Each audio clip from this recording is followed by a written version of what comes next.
Economics का chapter 3 money and credit. Money मतलब पैसा, क्रेडिट मतलब उधार। ठीक है, सो मनी एंड क्रेडिट पे ये चैप्टर है। मनी समझेंगे एंड देन क्रेडिट। बहुत ही सिंपल सा चैप्टर है एंड बहुत कम टॉपिक्स हैं इसमें, अंडरस्टैंडिंग ही चाहिए। सबसे पहले टॉपिक पढ़ेंगे money as a medium of exchange. ये है आपकी इकोनॉमिक्स एनसीईआरटी में page 39। So money as a medium of exchange. So जो पैसे का यूज है बहुत हमारी जो लाइफ में एक बहुत बड़ा पार्ट प्ले करता है। आप अपने इर्द गिर्द देखो, आपको पता चलेगा कि किस तरह से एक ही दिन में पैसे का कितना सारा लेन देन होता है। लिस्ट बनाओगे तो भी कम पड़ जाएगी। कई ट्रांजैक्शंस में आप खरीदते हो पैसा देके, कईयों में पैसा देके सर्विस लेते हो, कई प्रॉमिस करते हैं मैं तुझे पैसा दे दूंगा। कभी सोचा है सारी ट्रांजैक्शन मनी में ही क्यों होती है, पैसे में ही क्यों होती है? तो रीजन बहुत सिंपल है। जिसके पास पैसा होता है उसको वो आराम से एक्सचेंज करके अपने लिए कोई भी चीज या सर्विस ले सकता है जो उसे चाहिए। सो हर कोई प्रिफर करता है कि पैसा मिले और फिर पैसे की एक्सचेंज में कुछ ले ले। वो शू मैन्युफैक्चरर का एग्जाम्पल लो। शू मैन्युफैक्चरर को शूज बेचने हैं मार्केट में। वो शूज बेच के अपने घर के लिए गेहूं खरीदने वाला है। आज उसकी बीवी ने उसको बोला है कि गेहूं लाना बाजार से। सो वो शूज की दुकान चलाता है, वो शूज बेचने वाला है। सो शूज मैन्युफैक्चरर क्या करता है, शूज बेचता है और बदले में उसे मिलते हैं पैसे। फिर वो पैसे लेके वो मंडी जाता है और उसको मिलता है वीट, गेहूं, जो उसको घर ले जाना है। सो अगर ऐसे समझो, अगर पैसे नहीं होते, पैसे का चलन नहीं होता और शू मैन्युफैक्चरर को वीट चाहिए होते तो क्या करना पड़ता? तो उसको क्या करना पड़ता? कोई फार्मर ढूंढना पड़ता और उस फार्मर से वीट देखना पड़ता और फिर उससे पूछना पड़ता कि भाई तुझे इस वीट के बदले में मैं शूज दूं। तो अगर वो फार्मर मानता, हाँ बोलता कि हाँ मुझे भी शूज की जरूरत है, तो वो बोलता हाँ तो तू शूज ले ले। वो बोलता हाँ तो मुझे वीट दे दे। तो फार्मर और शू मेकर के बीच में ये सौदा होता। सो दोनों पार्टीज को एग्री करना पड़ता खरीदने और बेचने के लिए एक दूसरे का सामान। उसे कहते हैं double coincidence of wants. Double मतलब दोनों साइड, कोइंसिडेंस का मतलब इत्तेफाक, वांट्स मतलब जरूरतों का। कैसे? जैसे इसको शूज बेचने थे और इसको वीट खरीदना था। कुदरत से दोनों जने मिले, कुदरत से इसको गेहूं चाहिए थे, कुदरत से इसको शूज चाहिए थे। सो ये कोइंसिडेंस ही हुआ ना, सब भाई सब कुदरत ही कर रही है। कोइंसिडेंस मतलब इत्तेफाक, सब इत्तेफाकन हुआ ना। So double coincidence of wants मतलब यहां से टिक करेंगे, both parties have to agree to sell and buy each other commodities. This is known as double coincidence of wants. कई बार एग्जाम में इसका एग्जाम्पल भी बोलते हैं। डबल कोइंसिडेंस ऑफ वांट्स का एग्जाम्पल बोलो। सो एग्जाम्पल कैसे बोलोगे? ये सारा आपको लिखना पड़ेगा एग्जाम्पल में। ठीक है, take the case of a shoe manufacturer, he wants to sell shoes in the market buy wheat. The shoe manufacturer will first exchange shoes that he has produced for money and then exchange the money for wheat. ठीक है, so imagine how much more difficult it would be if the shoe manufacturer had to exchange shoes for wheat without use of money. He would have to look for a wheat growing farmer who not only wants to sell wheat but also wants to buy the shoes in exchange.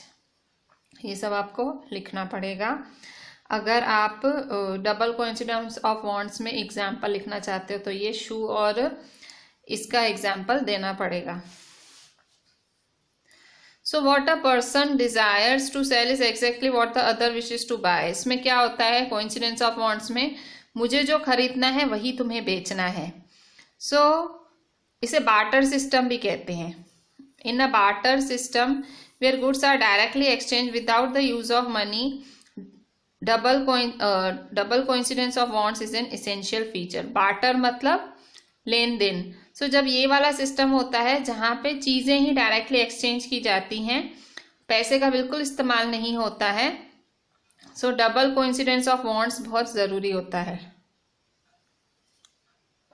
अगर कोई economy है तो economy में जहाँ पैसे का इस्तेमाल हो रहा है तो पैसा देके आप ये जो बीच का स्टेप है उसको आप गायब कर सकते हो. कौन सा स्टेप? कि भाई आपको शूज बेचने हैं, सामने वाले को वीट बेचना है, सो एक दूसरे को ढूंढो और वो करो. बेटर है आपको पैसे देके शूज, आप वीट खरीद लो और शूज जिसको चाहिए वो पैसे देके शूज खरीद लें. सो मनी में इसी तरह से होता है. इसमें ये जो डबल कोइंसिडेंस ऑफ वॉन्ट्स है ये हट जाता है मनी के केस में. क्यों भाई? आपको जरूरत वाला आदमी ढूंढने की जरूरत ही नहीं है. सो शू मैन्युफैक्चरर के लिए जरूरी नहीं है फार्मर जाके ढूंढे अगर पैसा है तो. ठीक है. सो इससे क्या होगा? टाइम भी बचेगा आपका. ऑब्वियसली टाइम बहुत बड़ी बात है, टाइम बच जाएगा, परेशान भी नहीं होंगे, और जो आपको चाहिए, जैसा चाहिए, क्वालिटी जैसी चाहिए उस हिसाब से जाके आप ले सकते हो. All he has to do is find a buyer for his shoes. Once he has exchanged his shoes for money, he can purchase wheat or any other commodity in the market. Since money acts as an intermediate in the exchange process, it is called medium of exchange. Money को क्यों medium of exchange कहा जाता है? क्योंकि since money act as an intermediate in the exchange process, इस लेन then में money ही intermediate की तरह एक्ट करती है, इसलिए इसे मीडियम ऑफ एक्सचेंज कहा जाता है. ठीक है. अब हम देखेंगे modern forms of money. So modern forms of money, आपने देखा था कि मनी कुछ ऐसा है जो मीडियम ऑफ एक्सचेंज की तरह पे यूज होता है. तो कॉइन्स के पहले बहुत सारे ऑब्जेक्ट्स थे जो मनी की तरह यूज होते थे. जैसे कि इंडियंस शुरू में पहले ग्रेन्स और कैटल्स को यूज करते थे मनी के तौर पे. Since the very early ages Indians used grains and cattles as money.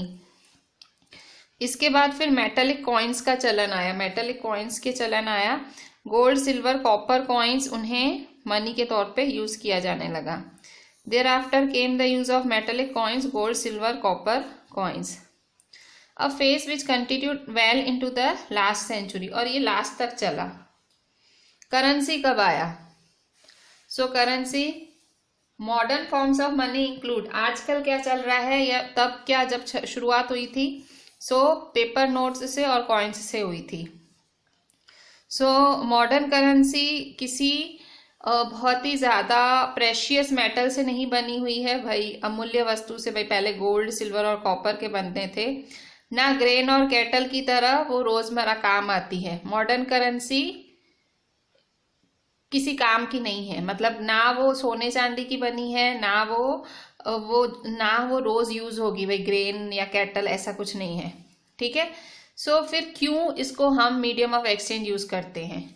It is accepted as a medium of exchange because the currency is authorised by the government of the country. Currency पर थप्पा लगा है आपके देश का. क्यों currency का मान है? करेंसी सोने चांदी की नहीं है, मतलब जो सिक्के आप देते हो 98 का, 1 रुपए का, 5 रुपए का, वो सोने चांदी के नहीं बने हुए हैं. ना ही वो किसी काम के हैं भाई. आप जैसे गेहूं या कैटल करेंसी के तौर पे यूज होता था तो काम आ जाता था, ऐसा भी नहीं है. तो क्यों करेंसी के इतने मान है? कारण है गवर्नमेंट ऑफ इंडिया का थप्पा है उस पे. In India reserve bank of India issues currency notes on behalf of central government. India में कौन करता है currency notes issue? Reserve bank of India. किसके बिहाफ पे? Central government. सेंट्रल गवर्नमेंट कौन? जो गवर्नमेंट पावर में है उस गवर्नमेंट के बिहाफ पे reserve bank of India currency notes को इशू करता है. इंडियन लॉ के हिसाब से कोई और इंडिविजुअल या ऑर्गेनाइजेशन इसको इशू नहीं कर सकता, रिजर्व बैंक ऑफ इंडिया ही इशू कर सकता है. The law legalizes the use of rupee as a medium that can not be refuse in settling transactions in India. पैसा आप कहीं पे भी जाके दो, पैसा लेने से कोई मना नहीं कर सकता. ठीक है. No individual India can legally refuse a payment made in rupees. आप कहीं पैसे में पेमेंट कर रहे हो, आपको जबरदस्ती नहीं कर सकता कि तू मेरे को ऑनलाइन ही कर या तू ऐसे कर, कोई जबरदस्ती नहीं कर सकता. मनी लीगली, अगर आपको कोई चीज खरीदनी है, आप पैसे पूरे हैं, तो कोई मना नहीं कर सकता, ये लीगल है मनी यूज करना, ठीक है। इसलिए सब जगह पैसा ही यूज होता है, ठीक है। बहुत जोर शोर से लोग रुपीज ही यूज करते हैं एक्सचेंज में।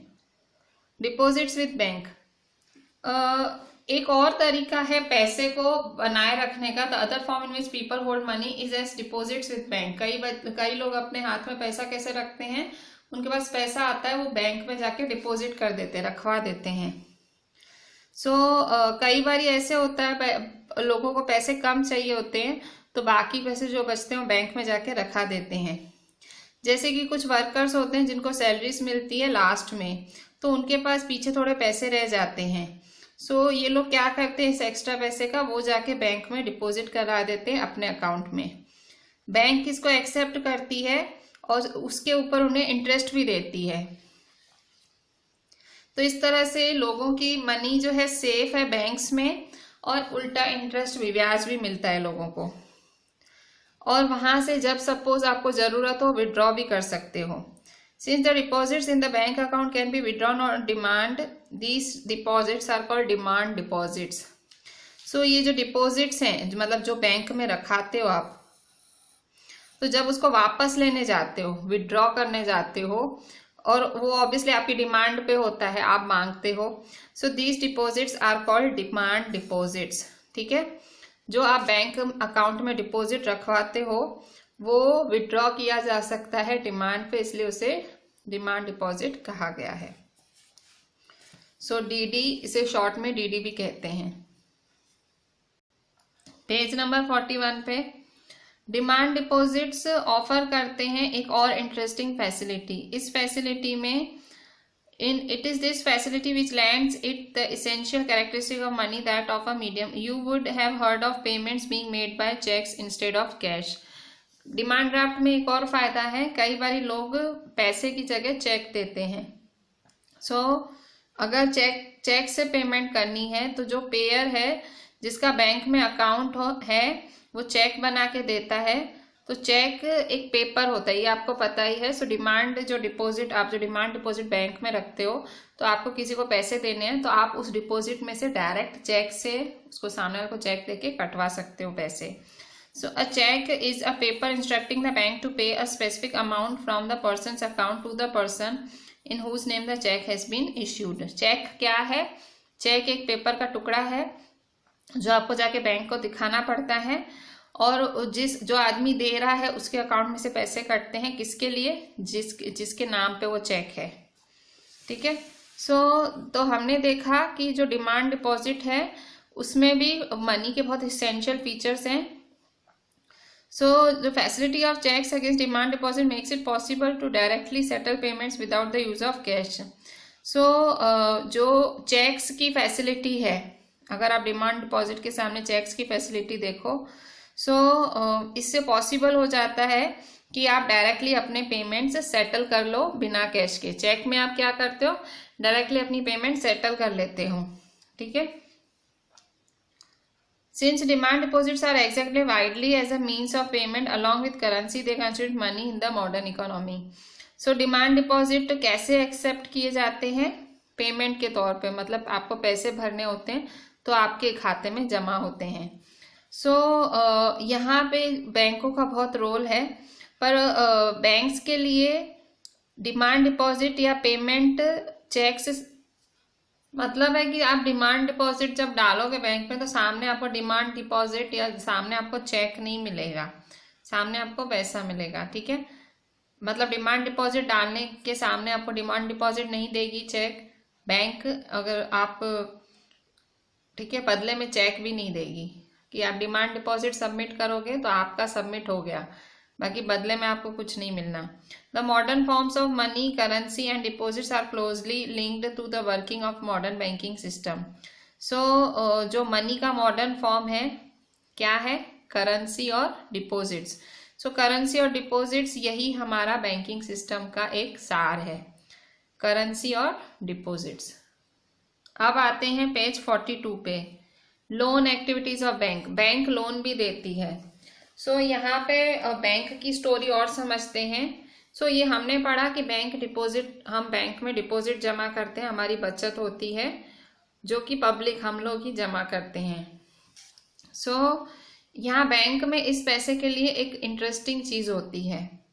बैंक्स क्या करते हैं, हम जो पैसा डालते हैं उसका कुछ ही हिस्सा अपने साथ रखते हैं, और जैसे कि banks in India these days hold about 15% of their deposits as cash, मतलब 15% ही रखती है अपने पास कैश, ताकि वो अपने डिपॉजिटर्स को पैसे दे पाए। काफी मतलब जरूरी नहीं है रोज सारे लोग ही वापस लेने आ जाएं, मतलब बैंक के पास जितना पैसा होना चाहिए उसके अलावा बैंक खाली 15% पैसा अपने पास रखती है ग्राहकों को देने के लिए। सो बैंक करती क्या है बाकी पैसे का, बैंक इतने लोगों से डिपॉजिट लेती है, बाकी पैसा जाता कहाँ है। सो बैंक ये जो डिपॉजिट्स होते हैं जो हम बैंक में जमा करते हैं उससे बैंक लोन देती है, ठीक है, ये बहुत ही इंपॉर्टेंट चीज है। Bank use the major portion of deposit to extend loans, there is a huge demand for loans for various economic activities, ठीक है। सो लोन्स के लिए एक बहुत भारी डिमांड होती है बहुत सारी इकोनॉमिक एक्टिविटीज के लिए। सो बैंक्स जो डिपॉजिट्स का यूज करती हैं ताकि वो लोन रिक्वायरमेंट्स को पूरा कर पाए।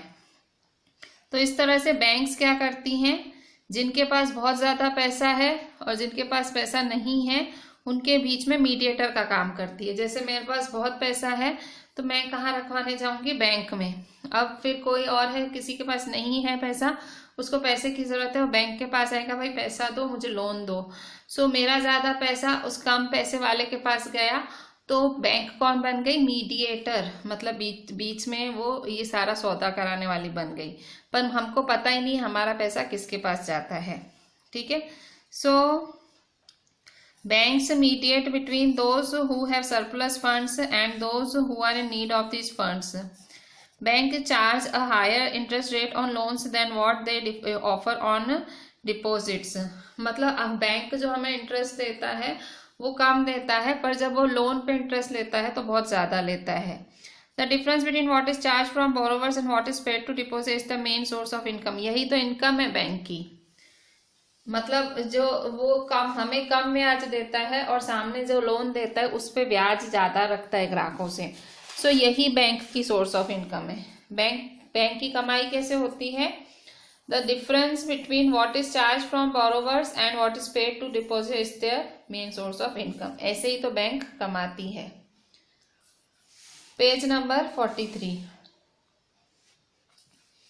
सो बहुत सारे ट्रांजैक्शंस होते हैं हमारी डे टू डे एक्टिविटीज में जहां पे हमें क्रेडिट भी लेना पड़ता है। क्रेडिट मतलब उधार, क्रेडिट को लोन भी कहा जाता है। refers to an agreement in which lender supplies the borrower with money, goods or service in return for the promise of future payment। Credit या लोन में क्या होता है कि भाई किसी से क्रेडिट लेना, लोन लेना, मतलब आप एक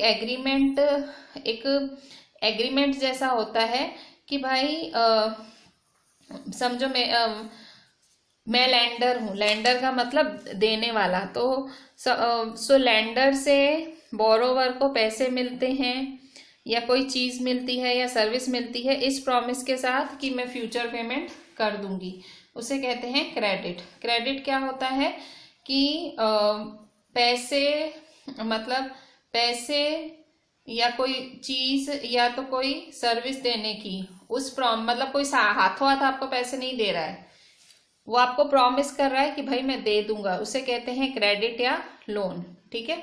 आपने कोई चीज खरीदी पर आप उसी टाइम पैसे नहीं दे के आ रहे तो वो क्या बोलेगा, आपका क्रेडिट है। क्रेडिट मतलब आपकी उधार है मेरे पे, भाई आप उधार रखा के जा रहे हो, ठीक है। ये फेस्टिवल सीजन है, फर्स्ट पैराग्राफ। फेस्टिवल सीजन, यहाँ एक सलीम करके शू मैन्युफैक्चरर है, सो उसको बहुत बड़ा ऑर्डर मिला है जूते बनाने का।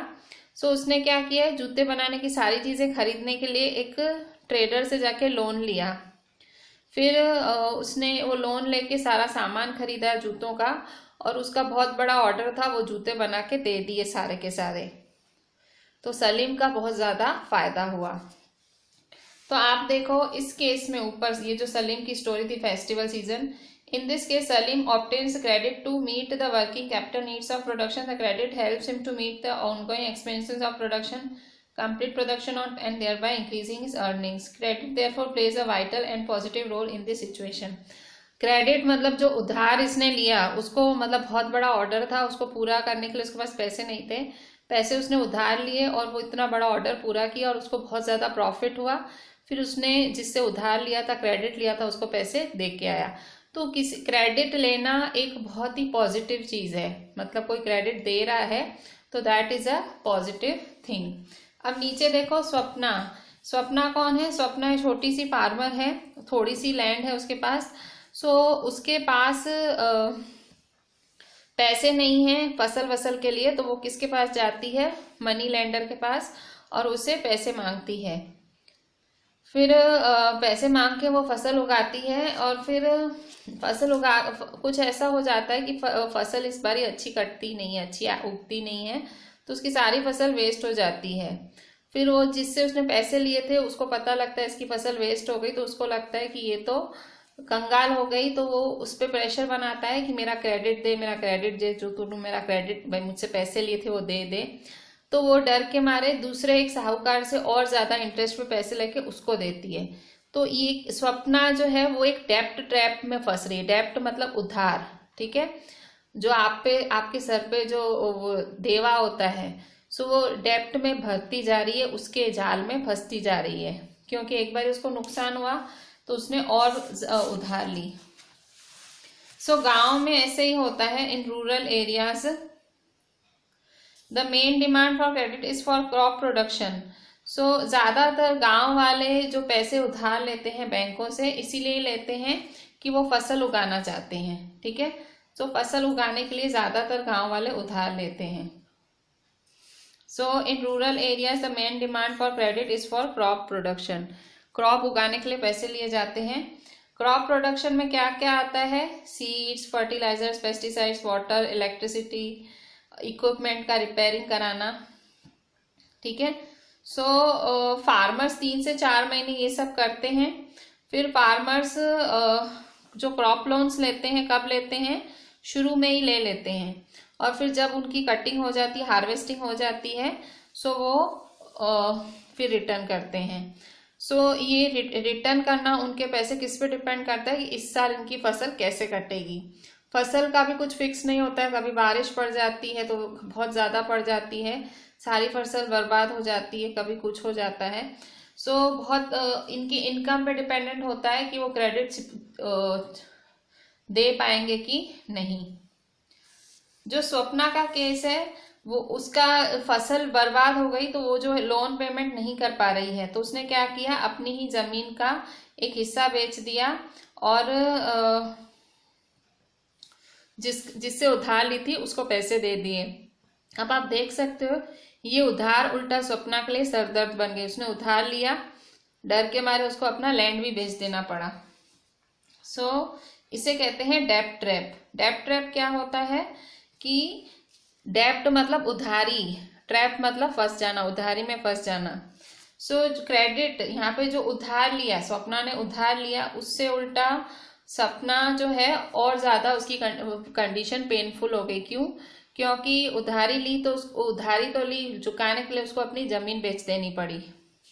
सो अगर आप ऊपर देखो, अब ऊपर सलीम का किस्सा था, तो वो किस्सा देखो तो वहाँ आप देखो कि क्रेडिट ने सलीम को हेल्प किया। क्रेडिट की वजह से सलीम बहुत ज़्यादा जूते बना पाया और बहुत ज़्यादा फ़ायदा कमा पाया, वरना कोई इसको पैसे नहीं देता तो सामान ही नहीं ला पाता जूते बनाने का। पर सचना ये जो स्वप्ना है उसके केस में अलग हुआ। उसके केस में क्या हुआ? उसके केस में उसको नुकसान उठाना पड़ा, उल्टा उसको ज़मीन बेच देनी पड़ी, क्रेडिट फिर चुका। तो क्रेडिट जो उधारी है, उधारी to whether credit would be useful और नॉट, उधारी लेना अच्छा रहेगा कि नहीं, therefore depends on the risk in the situation, कि रिस्क कितनी है, सिचुएशन में कितनी रिस्क है उस पर डिपेंडेंट करता है, ठीक है। जैसे फसल बर्बाद होने वाली है तो रिस्क ज़्यादा है। So and whether there is support in case of loss, तो ये जो क्रेडिट है तभी फायदेमंद होता है लेना कि आपको भाई पहले तो लोग कैसे लेते हैं, रिस्क के हिसाब से, मतलब उनकी रिस्क लेने की कितनी क्षमता है उस हिसाब से लोन लेते हैं या क्रेडिट लेते हैं। और सपोज उनको कोई नुकसान हो जाता है तो पीछे बैकअप भी तैयार रखते हैं, बैकअप का भी वो लोग नुकसान भी उठा लेते हैं। सो क्रेडिट यूजफुल है या नहीं है वो डिपेंड करता है आपके रिस्क टेकिंग पावर पे, आप कितना रिस्क ले सकते हो। सो देखो, जब भी लोन एग्रीमेंट हम लेते हैं, जब भी क्रेडिट लेते हैं, उधार लेते हैं बैंक से, सो जो लोन एग्रीमेंट होता है, मतलब जब आप लोन लेते हो तो लोन एग्रीमेंट में क्लियरली स्पेसिफाई किया होता है इंटरेस्ट रेट, कि कितने रेट पे आपको ये उधार दी जा रही है, ताकि वो जो बोरोवर है, जो मतलब लेनदार है, वो लेने वाले देने वाले से, मतलब लेंडर से प्रिंसिपल के साथ साथ वो इंटरेस्ट भी दे। ठीक है, सो क्लियरली लिखा होता है। सो अभी देखो, पैसे दिए, आपको पैसे दिए किसी ने, बहुत सारे पैसे दिए, अब उसके सामने आप उसके पैसे खा नहीं जाओगे, सिक्योरिटी क्या, तो सिक्योरिटी को कोलेटरल कहा जाता है। क्या मतलब, जब भी आप लोन लेते हो, इतनी बड़ी बड़ी लाखों में रकम लोन लेते हो, आप घर बनवाते हो या कुछ भी करते हो, फैक्ट्री बनवाते हो, बिजनेस करते हो, तो बड़े बड़े लोन लेते हैं।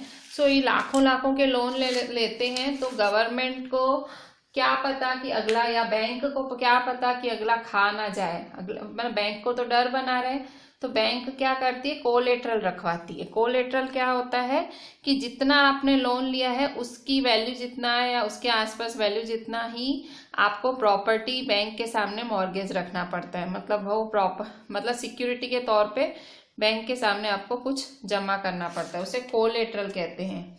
सो कोलेटरल क्या है, collateral is an asset that the borrower ons.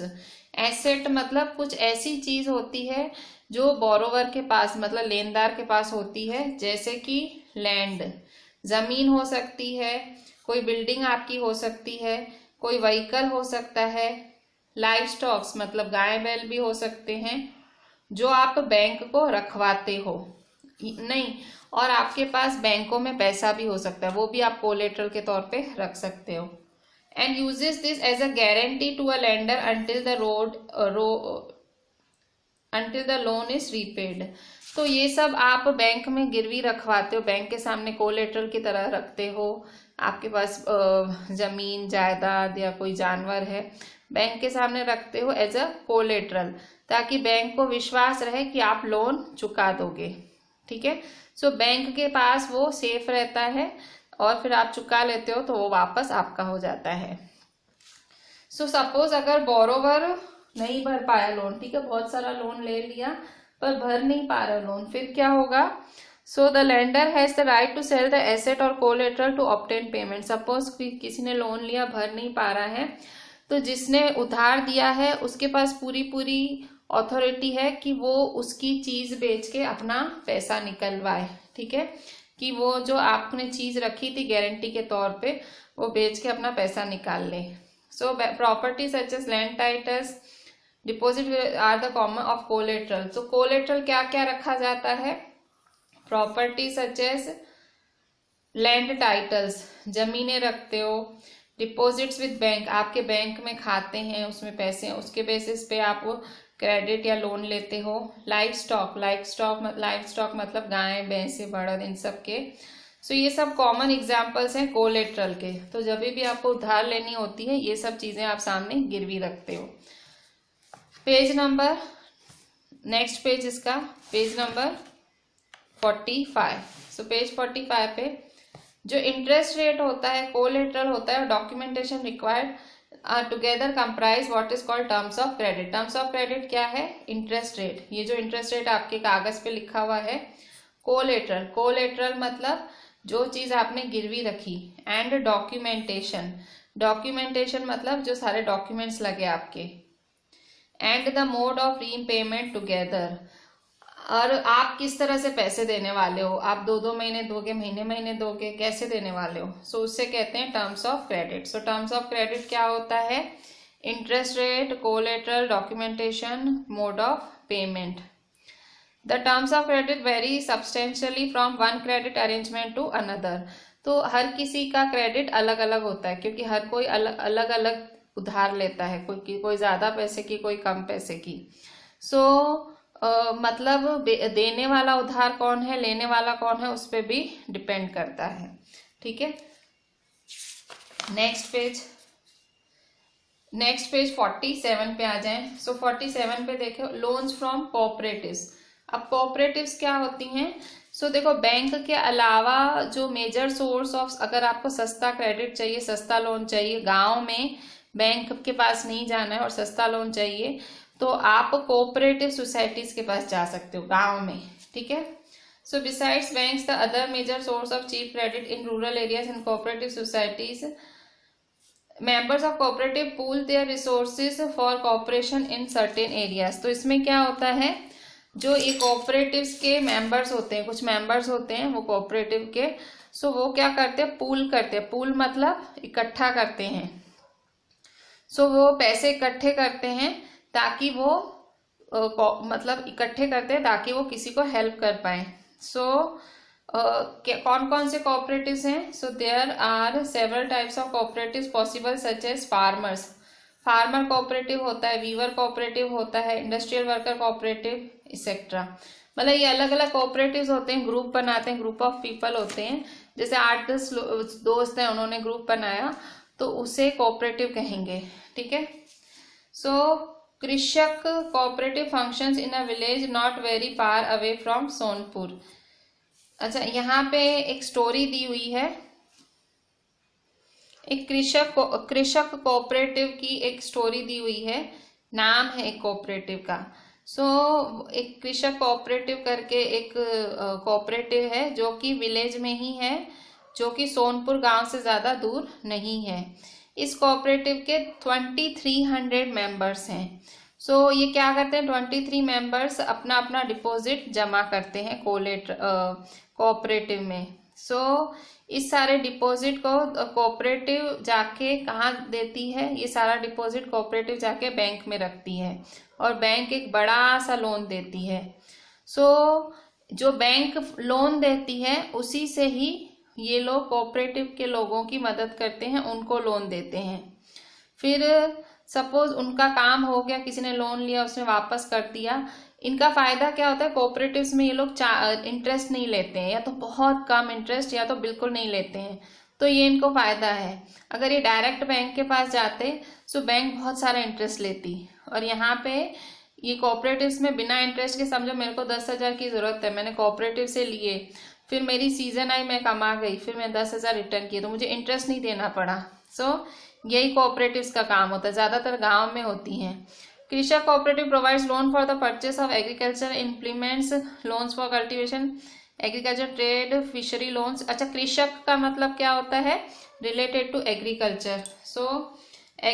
कृषक cooperative provides loan for purchase of agriculture implements, loans for cultivation, agriculture trade, fishery loan, fishing भी, ठीक है, loans for construction, even houses के construction के लिए भी लोन देते हैं कृषक कोऑपरेटिव वाले, and for variety of other expenses, बाकी एक्सपेंसेस के लिए भी। ठीक है, कृषक कोऑपरेटिव तो एक नाम है, मतलब कोऑपरेटिव इस तरह के लोन देते हैं सामने वाले को।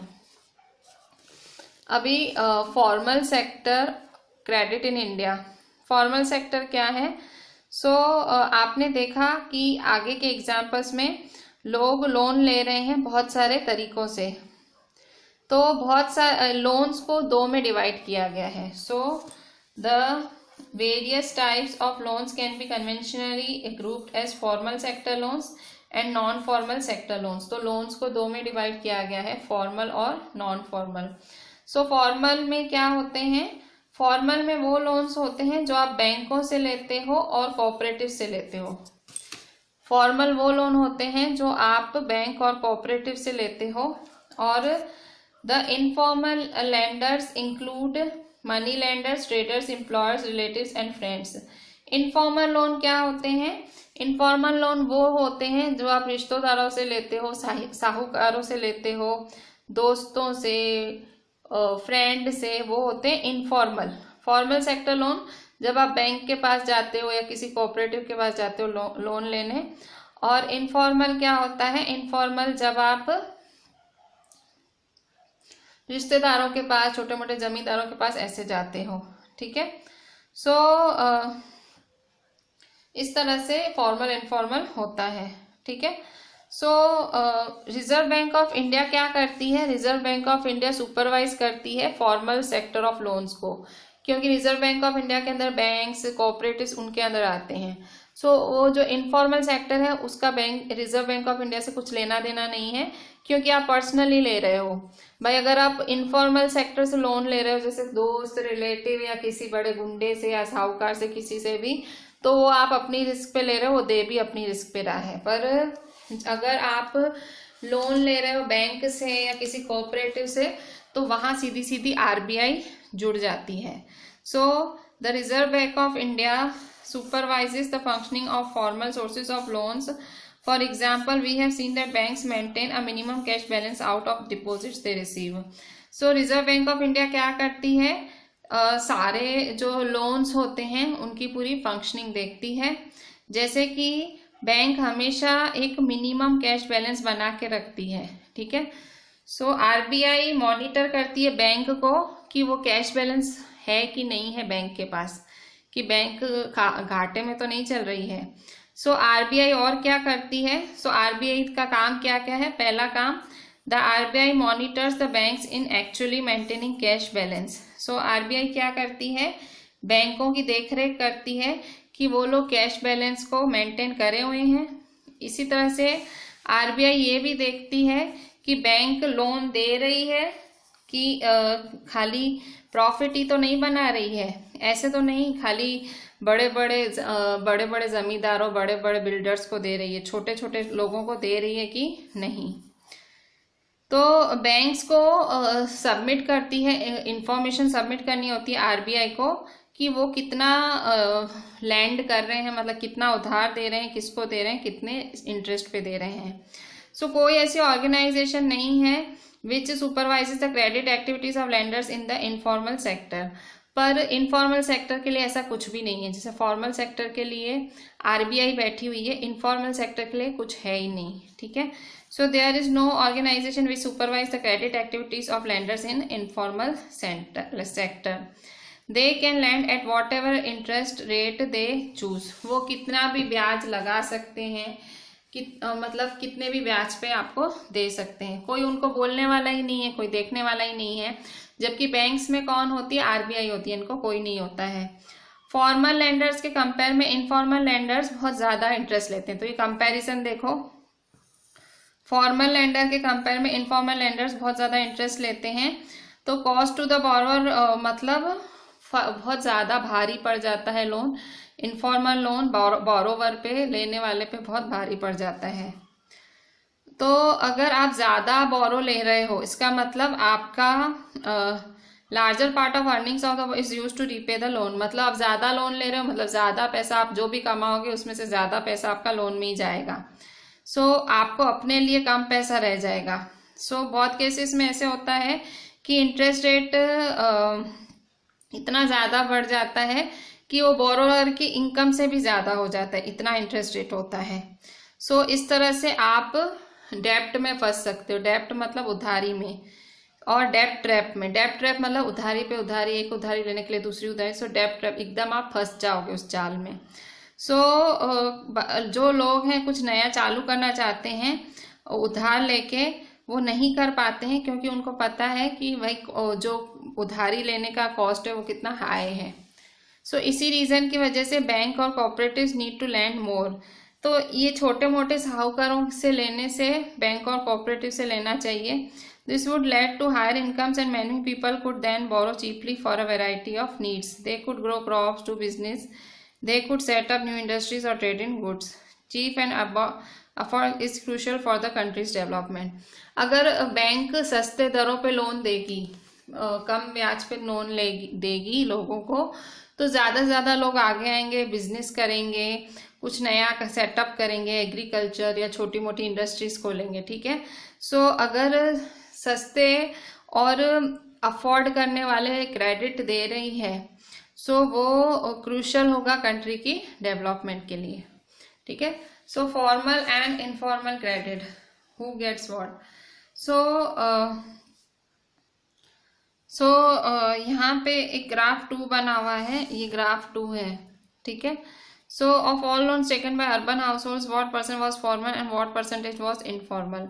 मतलब शहरों में लोग कितना फॉर्मल कितना इनफॉर्मल लेते हैं। So blue percent of loans form the informal sector, purple formal sector. So जो गरीब होता है, गरीब बैंक में कम जाता है। सो 85% गरीब ये इनफॉर्मल सेक्टर से लेते हैं, साहूकारों से, रिश्तेदारों से, और 15% ही बैंक के पास जाते हैं, ठीक है। सो जिन घरों में थोड़ी सी चीज़ें होती हैं, सो वो घर, उसमें से 53% लोग जो हैं वो इनफॉर्मल से लेते हैं और 47% बैंक और कोऑपरेटिव से लेते हैं।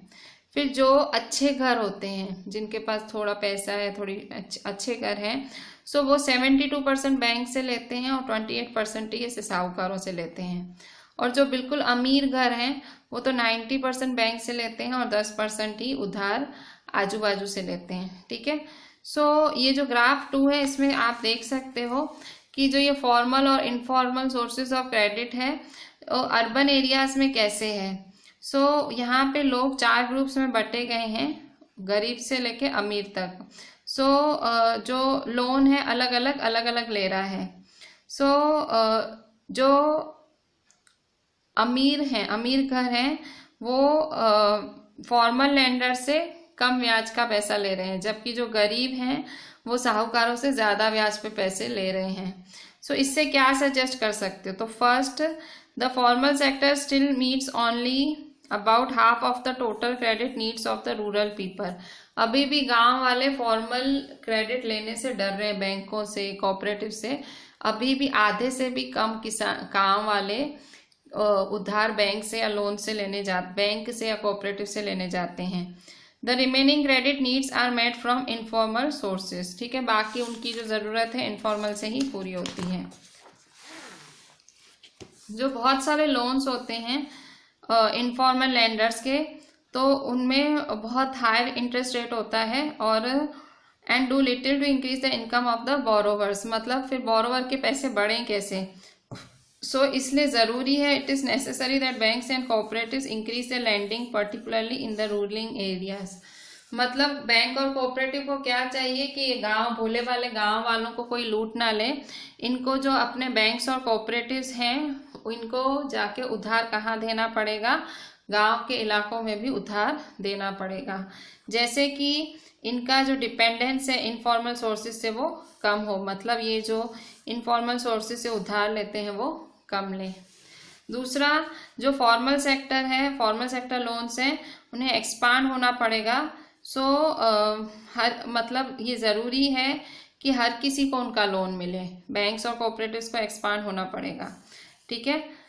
It is also necessary that everyone receives this loan. Expand तो होना है और हर किसी को उन्हीं का लोन मिले, कोई जमींदारों साहूकारों के पास ना जाए। सो एट प्रेजेंट, आज के ज़माने में ये जो अमीर लोग हैं वो फॉर्मल क्रेडिट लेते हैं, जो गरीब हैं वो इनफॉर्मल सोर्सेज पे डिपेंड होते हैं। सो ये इम्पॉर्टेंट है कि जो फॉर्मल क्रेडिट है वो इक्वली डिस्ट्रीब्यूट किया जाए।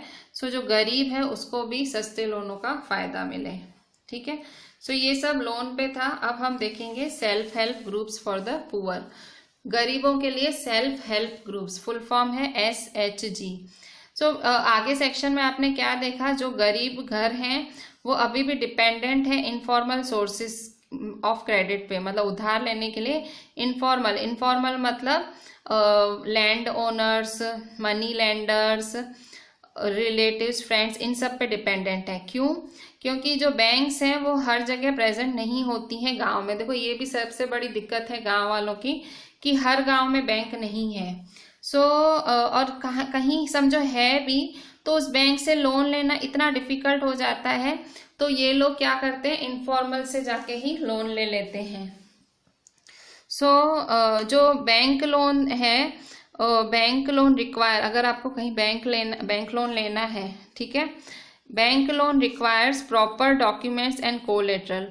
बैंक को पूरा प्रॉपर डॉक्यूमेंटेशन, एक एक चीज़ कंप्लीट सारे आपके डॉक्यूमेंट्स चाहिए। कोलेटरल मतलब आप सामने उधारी के लिए क्या रख रहे हो, मतलब आप ले रहे हो तो सामने रख क्या रहे हो गारंटी के तौर पे।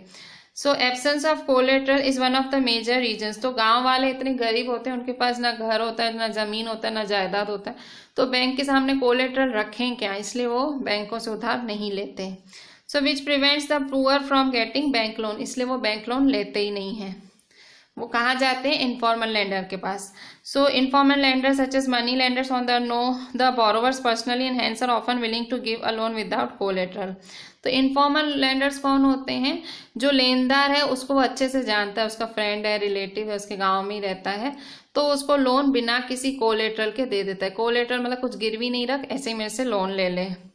So the borrowers can if necessary approach the money even without repaying their earlier loans. However, the money charge very high rates of interest, keep no records of that and harass the poor borrowers. ऐसा भी होता है कि कभी किसी को और उधार चाहिए तो वो फिर से जाके उसी से भी ले सकता है फिर से, और पर उसमें है क्या कि बहुत high rate of interest in लोगों पे लगाया जाता है, और जो गरीब हैं इनको बहुत बुरी तरह से हैरेस किया जाता है, परेशान किया जाता है। सो इन रिसेंट ईयर्स, जो आजकल का टाइम है, पीपल जो लोग हैं उन्होंने ट्राई किए हैं कुछ नए तरीके गरीबों को लोन देने के लिए, ठीक है। So people have tried out some newer ways of providing loans to poor. कैसे, the idea is to organize rural poor in particularly women into self help small self help groups and pool their savings. इसमें क्या है, मतलब गरीबों में किस तरह से किया गया है, जो गरीब औरतें हैं, गांव की गरीब औरतें हैं, वो छोटे छोटे सेल्फ हेल्प ग्रुप बनाती हैं और क्या करती हैं, अपनी सारी सेविंग इकट्ठा करती हैं। पूल करना वाला इकट्ठा करती हैं, ठीक है। So the idea is to organize rural poor in particular woman, औरतों को छोटे छोटे ग्रुप्स सेल्फ हेल्प ग्रुप बनाती हैं और कलेक्ट करती हैं सेविंग को। सो जो एक टिपिकल एसएचजी है उसमें कितने मेंबर्स होते हैं, 15 से 20। A typical small help group has 15 to 20 members. और ये लोग क्या करते हैं, मिलके इकट्ठे पैसे सेव करते हैं ग्रुप में। सो कितने से कितने रुपए सेव करते हैं ये लोग। सो सेविंग पर मेंबर वेरीज फ्रॉम ₹25 to 100 और मोर। 25 रुपीज, 100 रुपीज, ऐसे ज़्यादा भी ये लोग सेव करके सेल्फ हेल्प ग्रुप्स में जमा करते हैं, जितनी जिसकी कैपेसिटी सेव करने की। सो फिर क्या करते हैं, पैसा इकट्ठा हो गया, फिर जिसको पैसे की ज़रूरत हो, so members can take small loans from the group itself to meet their needs. तो पैसे की ज़रूरत हो तो लोन किससे लेगा, ग्रुप से ही लेगा, क्योंकि ग्रुप में हर महीने पैसे जमा हो रहे हैं। The group charges interest on this loans but is still less than what money lender charges. So group भी, ये जो सेल्फ हेल्प ग्रुप है वो भी चार्ज लेता है, इंटरेस्ट लेता है, पर बहुत कम। The group charges interest on this loans but this is still less than what money lender charges. So 1 साल या 2 साल के बाद अगर ग्रुप रेगुलर हो जाता है सेविंग्स में, सो वो बैंक से भी लोन ले सकता है, ठीक है। सो आफ्टर अ ईयर और 2 if the group is regular in saving, अच्छे से सेव कर रहा है टाइम टू टाइम, सो ये ग्रुप अब बैंक से भी लोन ले सकता है। Loan is sanction in the name of group. Loan group को दिया जाता है, और ये लोन इसलिए दिया जाता है कि ये लोग अपने लिए कुछ नया रोजगार ढूंढें।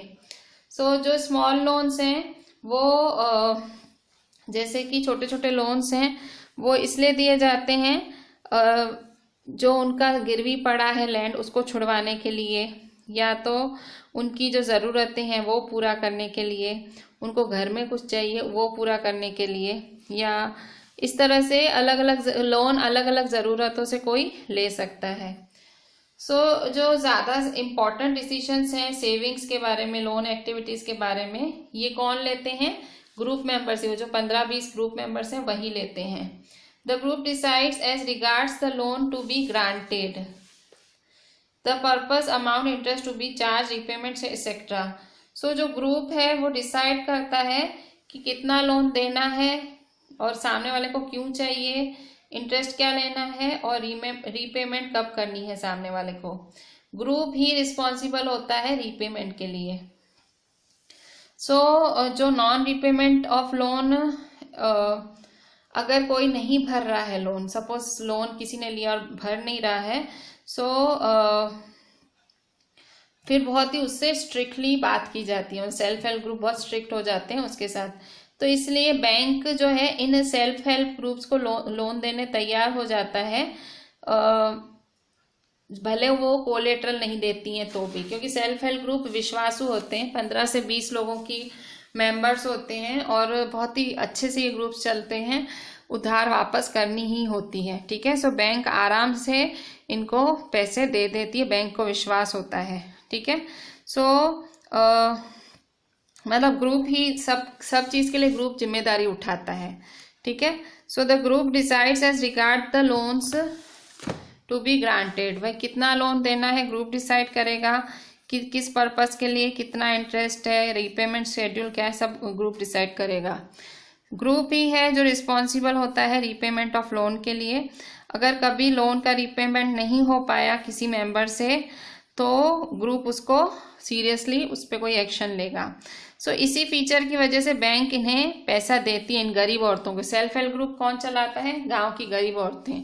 सो उन्हें पैसा दे देती हैं बैंक लोन के तौर पे बिना किसी कोलेटरल के, भले कुछ गिरवी नहीं रखो तो भी वो दे देती हैं। तो जो सेल्फ हेल्प ग्रुप्स हैं वो बोरोवर्स को मदद करते हैं, कोलेटरल की प्रॉब्लम से बचाते हैं, क्योंकि बैंक सेल्फ हेल्प ग्रुप्स पे विश्वास रखती है तो सामने जाके कुछ गिरवी नहीं रखना है। So time to time loans मिलते हैं। Self help groups help borrowers overcome the problem of lack of collateral. भाई हर किसी के पास गिरवी रखने कुछ नहीं होता है, बहुत गरीब लोगों के पास कहाँ कुछ होता है। सो उनसे बचाते हैं सेल्फ हेल्प ग्रुप्स। दूसरा, लोन्स मिलते हैं बहुत सारी चीजें करने के लिए और इंटरेस्ट रेट भी कम होता है। Self help groups are building blocks of organization of rural poor. अगर आप गांव के गरीबों की बात करो तो उनके लिए वो रीढ़ की हड्डी है सेल्फ हेल्प ग्रुप्स। तो खाली औरतों को ही ये सेल्फ हेल्प ग्रुप मदद नहीं करते हैं कि औरतें वो मतलब फिनेंशियली सेल्फ रिलायंट हो, मतलब आत्मनिर्भर हो। सो ये जो सेल्फ हेल्प ग्रुप है रेगुलर मीटिंग भी करते हैं और वहाँ पे डिस्कस भी किया जाता है औरतों के बारे में, सोशल इश्यूज को लेके। सोशल इश्यूज मतलब भाई सामाजिक जो भी तकलीफें हैं, जैसे कि हेल्थ, न्यूट्रिशन, क्योंकि गांव में हेल्थ और न्यूट्रिशन की तकलीफ रहती है, भाई कुपोषित लोग ज़्यादा होते हैं। डोमेस्टिक वायलेंस, औरतों पे अगर मारधाड़ हो रही है या घर वाला परेशान कर रहा है तो ये सब डिस्कस किया जाता है। यहाँ देखो एक सेल्फ हेल्प ग्रुप, ये गुजरात के छोटा सा गांव है, यहाँ सेल्फ हेल्प ग्रुप है और ये मीटिंग कर रहे हैं। ठीक है, ज़्यादातर औरतें हैं, मर्द भी बैठ सकते हैं मीटिंग में पर औरतें ज़्यादा हैं। ठीक है, so this was our chapter money and the credit. ठीक है, सो ये चैप्टर में आपको क्या करना है, इस चैप्टर में आपको सारा चैप्टर यहाँ तक आपको रीड करना है, पेज 51 तक। Read the entire chapter and WhatsApp me the entire points. अच्छे से पॉइंट्स लिख के मुझे व्हाट्सएप करें। Thank you.